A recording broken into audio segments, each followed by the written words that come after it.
Ito ang nakakagulat na balita ngayon sa mundo ng politika. Aplikasyon ni Boying Rimulya sa pagka-ombudsman, posible nga bang maitsapwera? Sa pagtatapos ng termino ni Ombudsman Samuel Martires ngayong darating na huling linggo ng Hulyo, ay nagsilabasan na rin ang mga pangalan ng mga aplikante na nagnanais mabigyan ng pagkakataong makapagsilbi bilang ombudsman. Matatandaang, nitong nakaraang linggo lang ay tahasan niyang sinabi ni DOJ Secretary Boying Rimulya ang kanyang intensyon sa naturang posisyon na humakot nga ng samot-saring opinyon dahil nga sa kanyang mga nagdaang aksyon sa DOJ bilang secretary na tila questionable at ang pagiging malapit nito sa kasalukuyang administrasyon. Bagamat kwalipikado naman ito, kung edukasyon at karanasan lang ang titingnan ay mukhang mahihirapan pa din si Rimulya dahil nga sa mga mabibigat na pangalang kasabayan niya na nagbigay din ng aplikasyon para sa pagka-ombudsman. Ayon nga sa mga lumabas na balita ay mayroong 17 aplikante na ang formal na natanggap ng Judicial Bar Council na siyang pipili ng mga nominado at siyang ibibigay sa Pangulo para makapili ng i-appoint sa posisyon. Sa 17 pangalan nga kasama na si DOJ Secretary Rimulya ay makikita din ang ilan sa mga bigating pangalan katulad na lang ni Associate Justice Samuel Garland ng Korte Suprema na aktibo pa hanggang ngayon, retired Supreme Court Associate Justice Mario Lopez, Sandigan Bayan Presiding Justice Geraldine Econg at Associate Justice ng Court of Appeals na si Bautista Corpin ay ilan lang sa mga pangalang makakabangga ni Rimulya para sa ombudsman posisyon. Bagamat marami ang nagsasabing posibleng ipalit nga, si Rimulya dala ng kanyang malapit na koneksyon sa Pangulo ay umaasa pa rin ang taong bayan na mabibigyang hustisya ang pagpili ng wastong aplikante para sa ombudsman upang talagang magampanan ang tungkulin nito nang walang pinapanigan at walang halong pamumulitika. Magandang araw mga kaibigan. Bigyan natin ngayon ng opinion reaction itong post ng Batas PH. 16 hours ago, meron silang editorial title, Boying Rimulya eyeing the ombudsman position, a shameful attempt to dilute the mechanism against corruption. So, dito, sinasabi na ang ombudsman should be an independent institution na walang kinakatakutan para ma-prosecute ang mga pinaghinalang gumagawa ng kalokohan when it comes to graft and corruption. Sabi dito, the recent announcement of Justice Secretary Rimulya expressing his craving to hold the ombudsman position is not just a wicked ambition, it is more of a defensive attempt to potentially cover up future prosecution efforts against his inner circle and blossom bodies. The 1987 Philippine Constitution and Ombudsman Act of 1989 empowers the anti-graft body not only to investigate but also to impose administrative penalties such as orders of fine, suspension, and dismissal from service against all kinds of government officials, even cabinet members of the president accused of plunder, graft and corruption, and incompetence. Our legal system vests the ombudsman with a vital role to streamline the accountability of public officials. This is especially true with the consolidation of investigatory, prosecutory, and adjudicative powers within the ombudsman, which is legally intended to efficiently curb corruption and ensure integrity within the public office.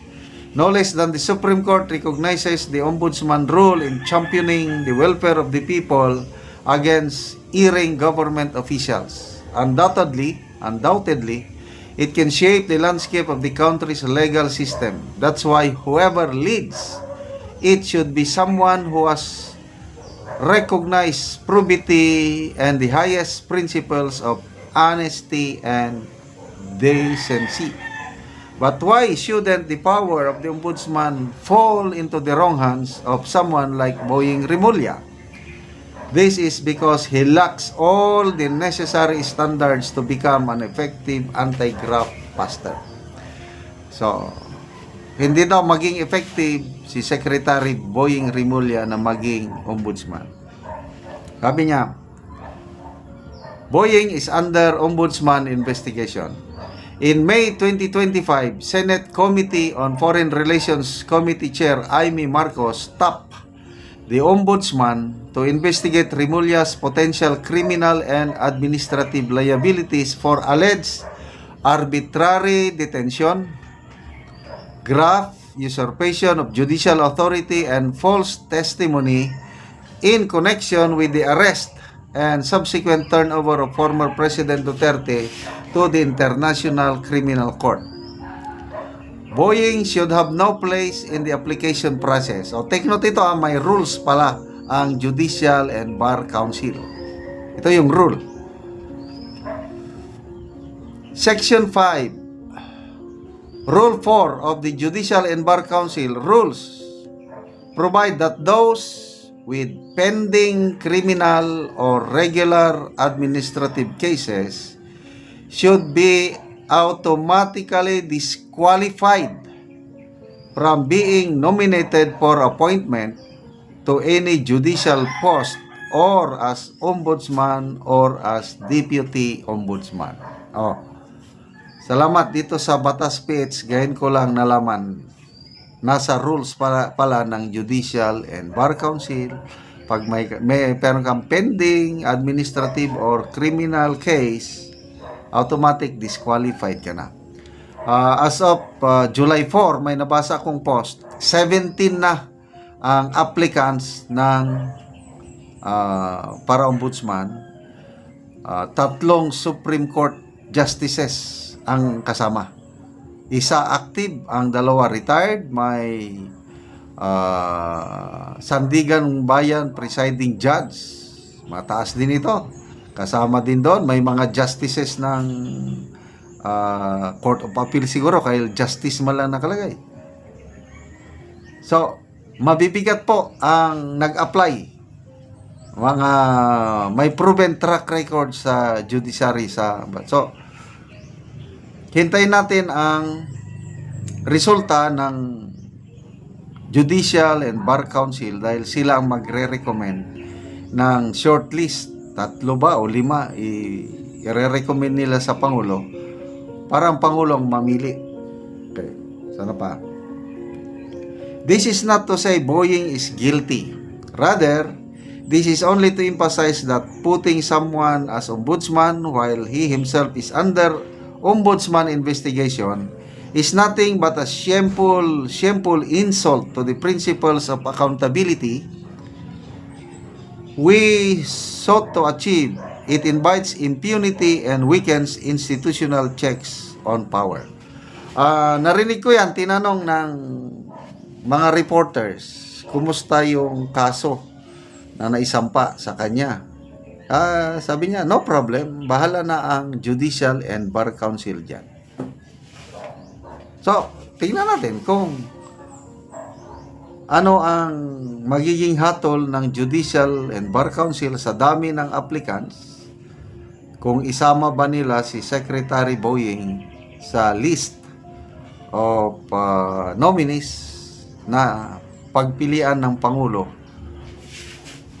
para maging ombudsman. Ang interview, ang alam ko, is July 30 and 31 and August 1 and 4. Yan, interview ng mga applicants sa Judicial and Bar Council.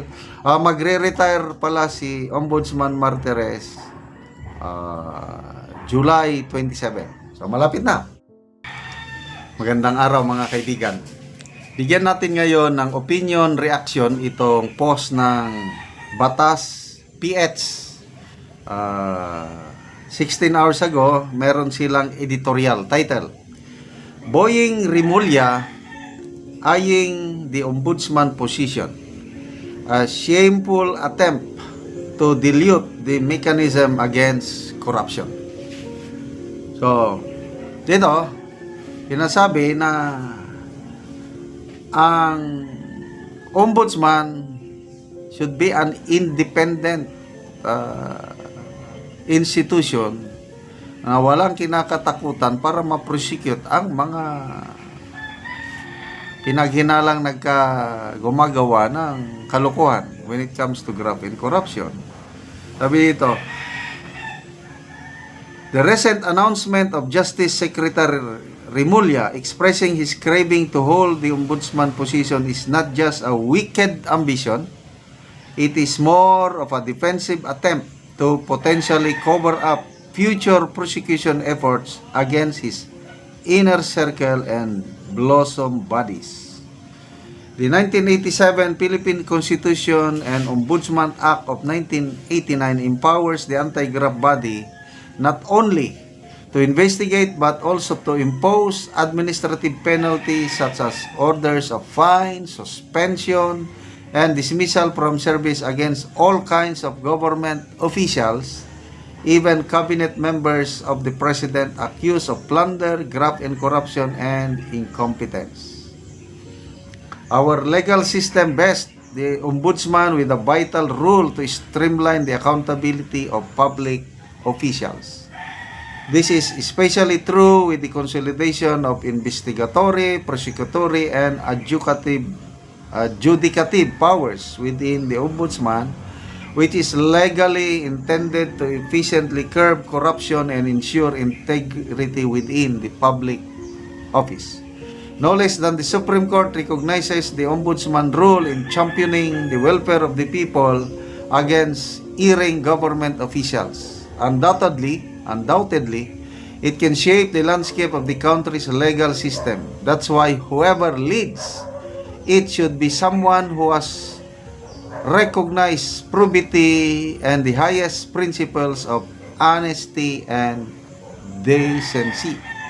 But why shouldn't the power of the ombudsman fall into the wrong hands of someone like Boying Remulla? This is because he lacks all the necessary standards to become an effective anti-graft buster. So, hindi daw maging effective si Secretary Boying Remulla na maging ombudsman. Sabi niya, Boying is under ombudsman investigation. In May 2025, Senate Committee on Foreign Relations Committee Chair Amy Marcos tapped the Ombudsman to investigate Remulla's potential criminal and administrative liabilities for alleged arbitrary detention, graft, usurpation of judicial authority, and false testimony in connection with the arrest and subsequent turnover of former President Duterte to the International Criminal Court. Boying should have no place in the application process. O, take note ito, may rules pala ang Judicial and Bar Council. Ito yung rule.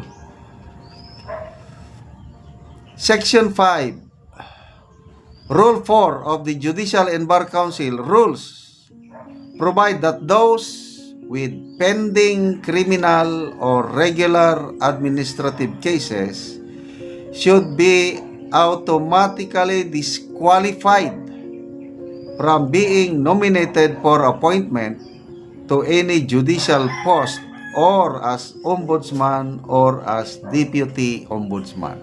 Oh. Salamat dito sa Batas PH, gayon ko lang nalaman.